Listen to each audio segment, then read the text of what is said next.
Voltamos para o nosso curso de C. Hoje a gente vai ver um pouquinho, hoje é um vídeo curto.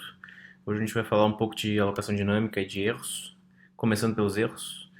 Então vocês podem baixar aqui do GitHub esse código-fonte todo que eu vou mostrar hoje. O que são os erros? São os problemas que podem acontecer ao longo do nosso código, né?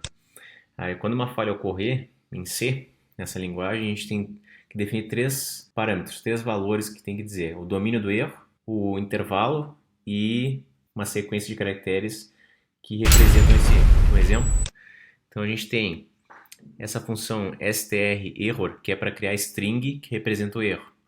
Então a gente precisa das bibliotecas string.h. Nesse exemplo aqui eu usei o stdio.h, stdlib.h também, e o erno.h, que é para tratamento de erros.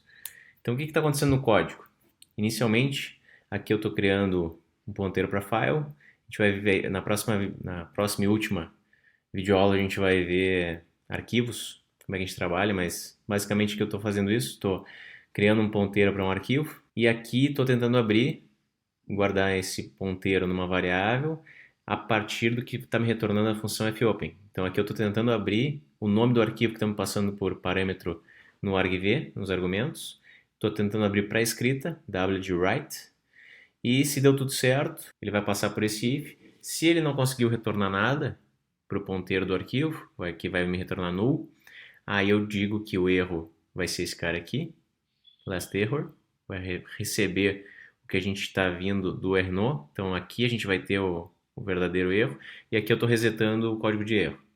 Aqui eu estou testando embaixo se aconteceu um erro, ou seja, se esse cara não é zero, ele entrou no if, aí eu vou dar um fprintf para mostrar para a saída de erro. Ó. Aqui que a gente usa o stderr para dizer que eu não consegui abrir o arquivo que veio com o nome do argv índice 1, e aqui eu posso criar uma representação textual do erro com essa funçãozinha strError e passar o código de erro, que é sempre um inteiro. Ele vai me retornar uma string para me dizer o que vai ser gerado. Tem também o perror, que é para mostrar na tela. Então a gente quer mostrar na tela um determinado erro, mas a gente não quer usar aqueles códigos padrões. O que a gente pode fazer é chamar a função perror e escrever o que a gente quiser aqui na string para indicar um erro. Esse é uma constante que representa que não consegui executar o programa principal. E esse aqui é um código que diz que sim, esse cara aqui na realidade é o valor zero. E agora, alocação dinâmica de memória, a gente fez alguma coisa já em alguns exemplos, rapidamente. Agora a gente vai olhar com um pouquinho mais de calma. O que seria a alocação dinâmica?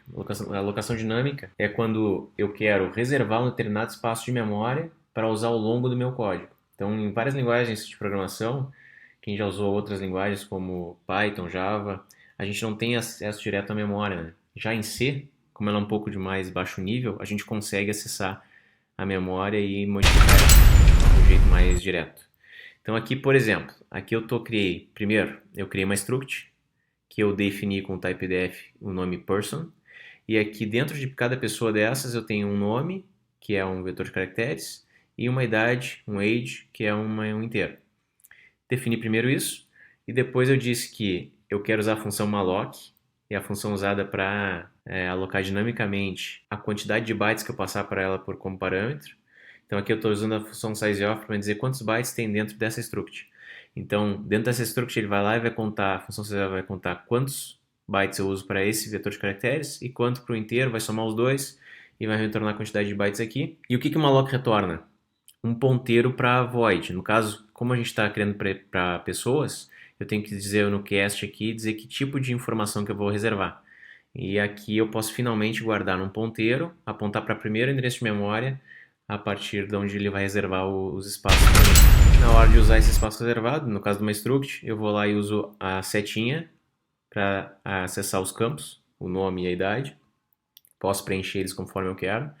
E vocês têm que sempre se lembrar, terminei de usar esse meu espaço de memória que eu reservei, tenho que usar a função free para liberar esse espaço. Em si a gente não tem essa liberação automática, como acontece em outras linguagens como Java, por exemplo, que eu tenho usado do collection. Um outro exemplo, aqui eu estou dizendo que eu tenho um ponteiro P, eu estou usando a função sizeof, e eu quero reservar 10 posições desse ponteiro P. Então como eu vou reservar isso e vou guardar no próprio ponteiro. Então ele vai reservar 10 espaços para inteiros. Se ele retornar null é porque ele não tem mais espaço possível para guardar, e aí eu posso usar aquela função perro para dizer, ó, não consegui usar o malloc, eu não consegui alocar o espaço de memória. A gente também tem, a gente vai ver na sequência o calloc, que é usado para alocação de memória também, e o realloc para realocar algum espaço de memória que já foi utilizado e está livre novamente. Então, no caso do calloc, o jeito de usar é exatamente igual ao malloc, só que no caso do calloc ele já inicializa todo o nosso bloco de memória que ele reservou com 0.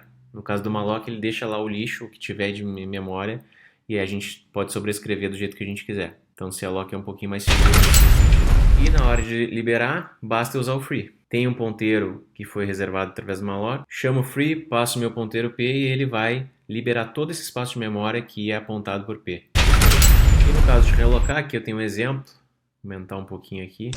No caso do realloc, a gente tem um programa principal ali, a gente alocou com o malloc primeiro, 10 posições de inteiros, colocou na posição 0 o valor 42 inteiro, na posição 9 o 15, e depois a gente realocou, através da função realloc, 1 milhão de posições temporárias, e quando eu não conseguir acessar, ou quando eu não conseguir reservar esse espaço para a variável temporary, a gente vai gerar um erro e vai dar um free para limpar tudo.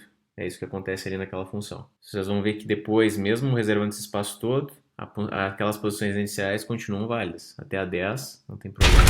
E aqui um exemplo um pouco mais complexo, com alocação dinâmica para matriz, para um vetor bidimensional. Então, na função lá em cima que a gente tem no summall, a gente vai retornar um double, vai receber a quantidade de linhas em n, a quantidade de colunas em m, e o vetor A desse tamanho. Vou fazer esse somatório, inicializando a variável hat em 0 e passando por todas as linhas, em cada linha passar por todas as colunas, é isso que está fazendo aqueles dois laços de repetição fora, para o tamanho n e para o tamanho m, e vou acumulando em hat, no final retorno esse hat. Lá no nosso programa principal, eu recebo a quantidade de argumentos e multiplico por 10 e por 8, isso que vai me dar o tamanho da minha matriz. E depois uso o malloc para reservar esse espaço de memória, então uso a função sizeOf para um double de n linhas e m colunas, e recebo esse double usando ali um ponteiro para a variável que eu vou usar com o tamanho de m colunas. Com isso eu posso depois chamar a função summall, que eu defini antes, e passar minha matriz, ele vai me tornar a soma desses valores. Obrigado, até a próxima, que a gente vai ver arquivos. Como é que a gente trabalha com arquivo texto, arquivo binário em linguagem C. Essa é a nossa penúltima aula, a última é a de arquivos.